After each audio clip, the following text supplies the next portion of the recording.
I like that movie. It was scary. Well, the first one was, but the rest sucked. Everybody knows horror sequels are terrible, right? Wrong. Today, I'm going to be looking at one of these overlooked and often maligned pieces of cinema history to see the good and the bad, to find the diamonds in the rough. My name is Horrorman Mike, and this is Sequels Don't Suck. Hello, and welcome to Sequels Don't Suck, the video series where we cover the diamonds in the rough of horror sequels and go through the smorgasbord of crap that's out there to actually find the hidden gems. Today, I am super excited to be covering a film that I grabbed out of my father's collection so frequently that it just eventually lived in my room and he realized that he had just lost this movie to me. Yes, that's right, today we are covering Texas Chainsaw Massacre 2. 12 years after writing and directing one of the most gritty and hard-hitting slasher films of the 70s, Tobe Hooper returns to help write and fully direct a follow-up. Yep, that's his cameo right there.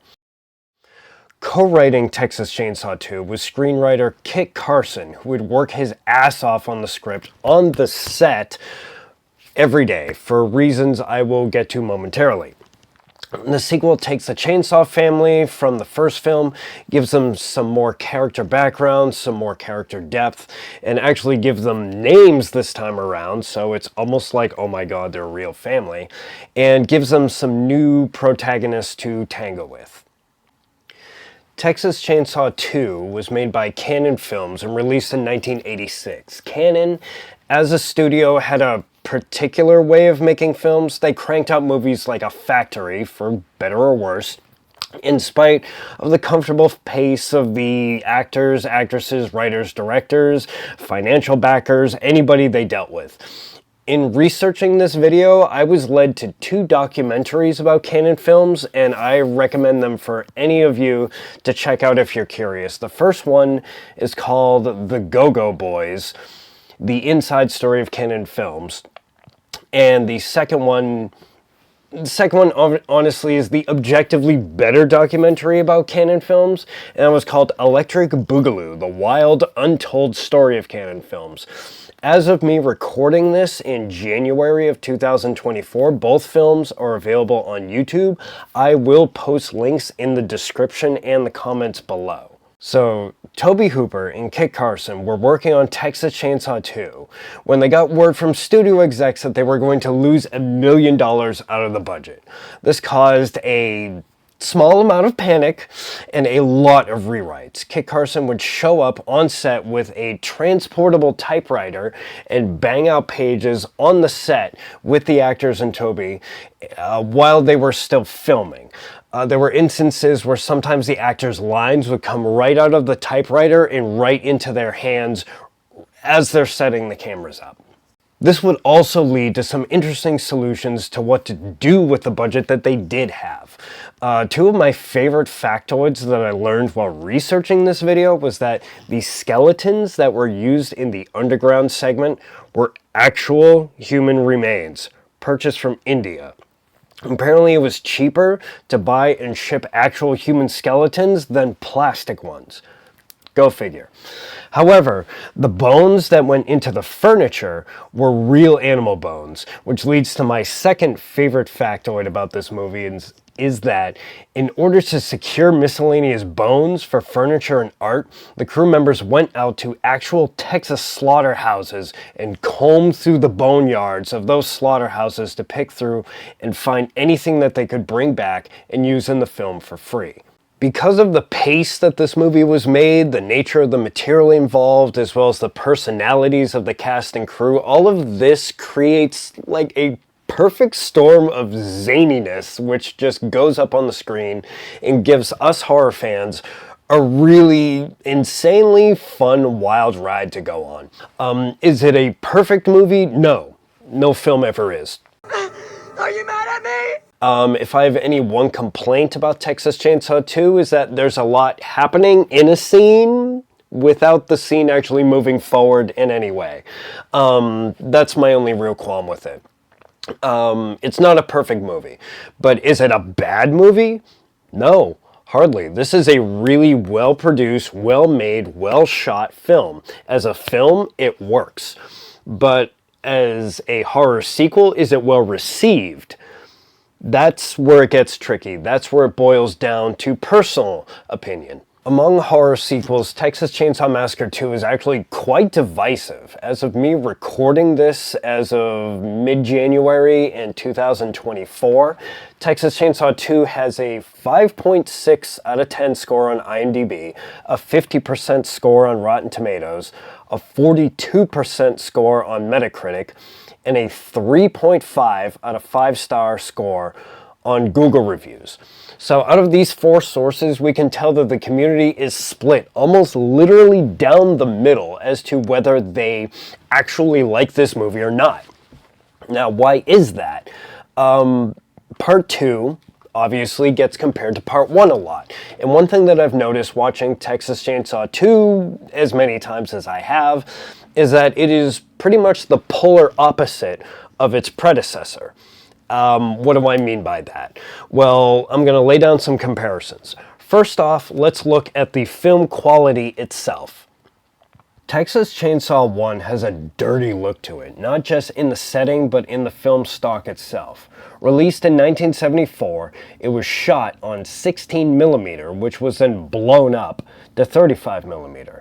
The film is dark, not just thematically, but also a just colorfully darker film. The daytime scenes are frequently shadowed, and in the nighttime scenes, it's even more difficult to know what the hell is going on. This is a massive contributing factor to how terrifying this film is. Texas Chainsaw 2 was released in 1986, a dozen years later, and was shot on 35mm right from the start with a bigger budget and probably more advanced camera and lighting equipment, leading to a more clear, cleaner image. The film looks smoother and less gritty than its older brother, and it's a lot more colorful in places too. The nighttime scenes are just as easily visible as the daytime scenes, at least to my eyes. Texas Chainsaw 2 looks cleaner and more crisp than the original, for better or worse, that's up to you. So next, let's look at the actual gore in Texas Chainsaw 1. Okay, we got blood here, but no actual gore. Same here. Still no gore. None here either. Ah, there we go. That's the only actual gore shot in all of the Texas Chainsaw Massacre. There just wasn't any budget for it. A lot of the violence is real and visceral, but there's very little actual gore in this film despite its reputation. And now, let's look at the gore in Texas Chainsaw 2. Heads sawn in half, a much longer head bludgeoning scene thanks to the manic energy of Bill Moseley. This guy was filleted. He had his face and ribs cut off. Ooh, chainsaw guts. That's gross, but we are gonna get back to this scene later. Texas Chainsaw 2 has a lot more blatant, over-the-top gore effects. I mean, who did the special effects for this movie anyways? Oh wait, it was this guy. For those of you who don't know, that man is named Tom Savini, a Vietnam combat photographer turned horror special effects maestro. He's worked on Dawn of the Dead, Day of the Dead, Creepshow 2, Maniac, The Burning, Friday the 13th 1 and 4. That's just what came off the top of my head. I mean, if you don't know who this man is, look at his resume. It is exhaustive. Texas Chainsaw 2 leaves less terror to the imagination and throws more actual gore in your face. Again, for better or worse, depending on what you prefer. And lastly, I want to look at the overall mood and tone of both movies. Texas Chainsaw 1, right from the opening, gives an ominous feeling of grim, almost documentary-like detachment from what you're about to see.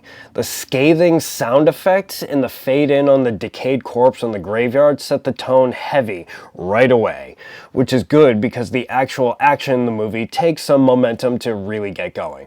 But by the end, both you and the survivor, Sally, are happy to see daylight. It's a really rough ride.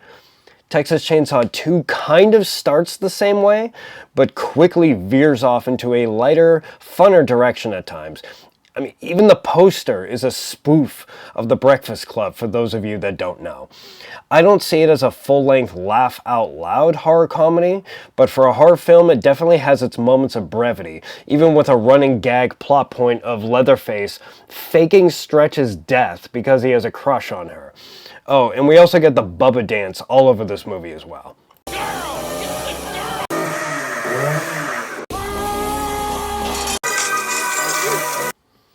Overall, Texas Chainsaw 2 is the polar opposite of its predecessor as far as the look and feel of the film, as well as the over-the-top, almost cartoonish gore and the wacky-ass characters. Speaking of the wacky-ass characters, we have a really good ensemble here.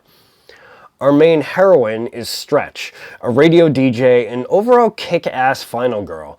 I mean, she's not the best combatant in the movie, but she knows when to fight, when to hide, when to negotiate, and when to run. She has a kind of I'm so sick of this shit attitude at times too, which can be really, really amusing. Lefty?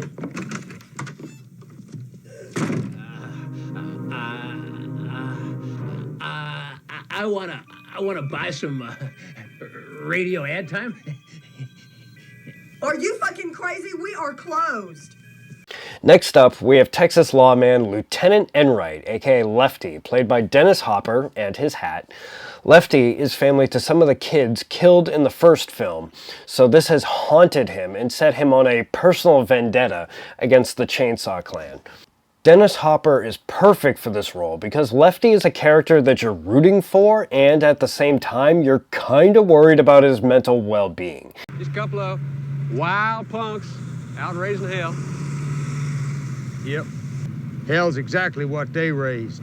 He carries a seed of madness in him from being in proximity to the Chainsaw family, which I think works with the insanity theme of the series and perpetuates kind of an unspoken mythos that even the survivors of the Chainsaw Clan, or those closely or indirectly affected by them, can and will go mad. That does it for the heroes. Now let's look at the three main villains. The only returning actor from the first movie is Jim Sadow, who reprised his role as the cook, and we actually get a name to go with his face this time. Drayton Sawyer!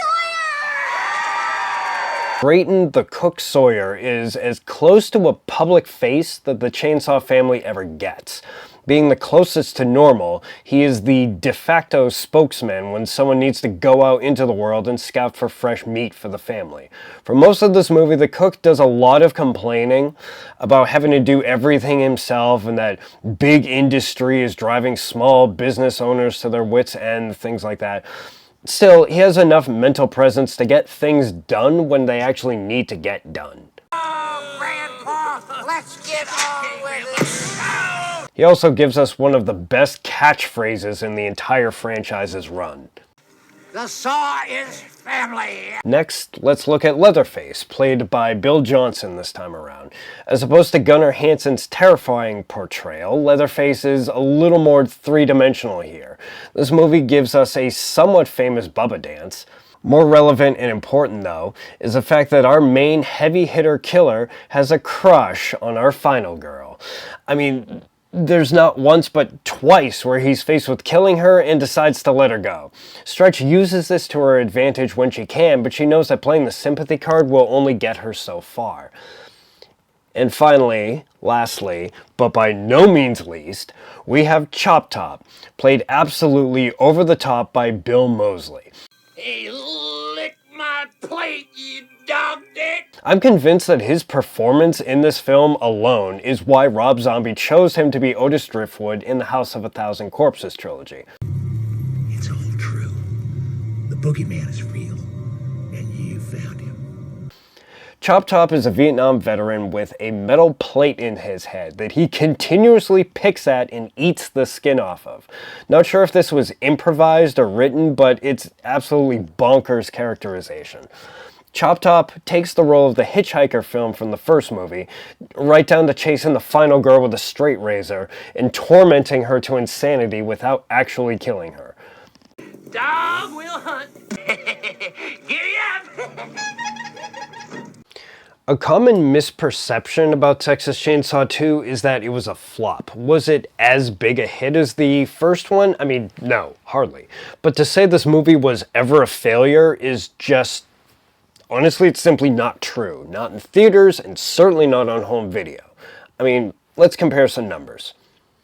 Texas Chainsaw 1 had a budget of $140,000 and ended up grossing over $30,860,000 worldwide. I mean, that's a difference or a profit of $30,720,000. That's over 22,000%. I mean, by comparison though, Texas Chainsaw 2's budget was $4,700,000. I mean, that is much more than the original. Its worldwide gross was $8,025,000. I mean, that's a difference profit of $3,325,000 plus dollars. So that's about 170%. I mean, so what does all this add up to? To speak plain. Saves time. Texas Chainsaw 2 had more money put into it, and although it wasn't as successful as its predecessor, it still works. It continues with the events and characters from the first film and sucks even more people into its web of insanity. Now, whether you think it's a good sequel or not is a matter of opinion. However, as a mid-80s horror film with its own voice in the world that can stand on its own 2 feet by itself, this is a really fun ride to go on, and I love Texas Chainsaw 2. For me personally, my personal favorite moment in this movie is when Dennis Hopper's dual-wielding chainsaws fighting Leatherface on a tabletop while he himself has a chainsaw in his stomach. Like, there's even this fourth wall breaking moment where they turn to the camera as if to say, like, look at this effect, look at the crazy shit we did for this movie. Well, that does it for me, and that does it for Texas Chainsaw Massacre 2. What are your thoughts on the Texas Chainsaw Massacre 2, or is there a horror sequel you'd like to see me cover in the future? Please leave a comment below. I appreciate if you get this video a thumbs up, and if you want to see more content in the future, feel free to follow or subscribe or whatever YouTube has you do to keep in touch with the channel and get notified when I upload more videos in the future. As for today, I am Horrorman Mike, and this has been Sequels Don't Suck. Co-writing Texas Chainsaw 2 was screenwriter Kit Carson, who Did he work his ass off? I don't know. I wasn't there. That's one for the outtakes reel. There were instances where I'm gonna try that read again because that was fucking terrible. Hold on. I'm still recording. I'm still using this take, motherfucker.